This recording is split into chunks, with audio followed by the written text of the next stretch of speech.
शहरी इलाके कई तरह के होते हैं। कई समय समय पर चलने वाले बाज़ार होते हैं तो कई स्थायी बाज़ार होते हैं। तो दूसरी ओर ऐसे छोटे कस्बे भी होते हैं जहाँ बाज़ार के साथ साथ कानून, प्रशासन, धार्मिक गतिविधियों के केंद्र भी हैं।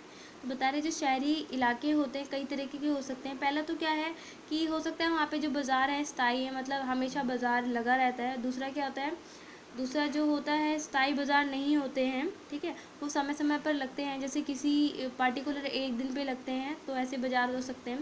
दूसरा क्या, जो छोटे कस्बे हैं हो सकता है वहाँ पे बाज़ार के साथ कानून व्यवस्था है, प्रशासन है और धार्मिक गतिविधियाँ के भी ये जो एरियाज़ हैं, छोटे छोटे जो शहर हैं वो छोटे कस्बे उनका केंद्र हो सकता है। शहरों के आकार और जटिलता में भी बहुत फर्क होता है। राजनीतिक प्राधिकरण का केंद्र प्राय शहरी होते हैं। तो बता रहे जो राजनीतिक प्राधिकरण है उनका जो केंद्र है वो शहरी होते हैं। वे दस्तकारों, व्यापारियों और धार्मिक अधिकारियों को प्रश्रय देते हैं। शहर घनी आबादी वाले आधुनिक किस्म के महानगर भी हो सकते हैं। तो क्या है, जो एरिया घनी आबादी वाले होते हैं और आधुनिक किस्म के होते हैं उन्हें हम महानगर कहते हैं, जहाँ से एक पूरे क्षेत्र के राजनीतिक व आर्थिक कामों को देखा जा सकता है। मतलब जहाँ से अगर किसी एरिया का हमें देखना है कि वहाँ पे कौन सी राजनीतिक काम चल रहे हैं, आर्थिक काम चल रहे हैं, तो हम वहाँ महानगर से पूरे ये सारी चीज़ें देख सकते हैं।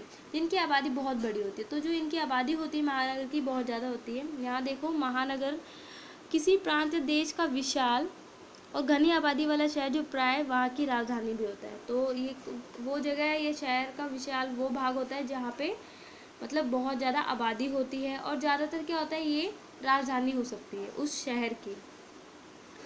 इस अध्याय में हम आधुनिक विश्व में शहरीकरण के इतिहास को समझने का प्रयास करेंगे। महानगरीय विकास के उदाहरण के तौर पर हम दो आधुनिक शहर लंदन और बम्बई का विस्तार में अध्ययन करेंगे।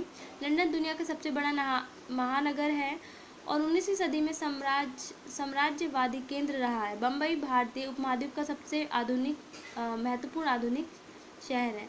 तो इस चैप्टर में बेसिकली हम क्या पढ़ेंगे, हम शहरीकरण के बारे में पढ़ेंगे। शहरीकरण क्या होता है, शहरीकरण किसी शहर या कस्बे के रूप में विकसित होने की प्रक्रिया। तो ये बता रहे हैं किसी शहर की या कस्बे की विकसित होने की प्रक्रिया को हम शहरीकरण कहते हैं।